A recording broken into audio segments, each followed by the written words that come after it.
loisevat kui kivi.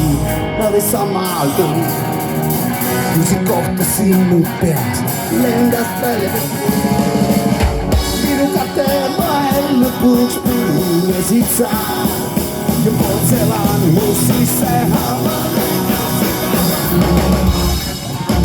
Sest portselanist tüdrukut ei ole mõtet suleda, portselanist tüdrukut või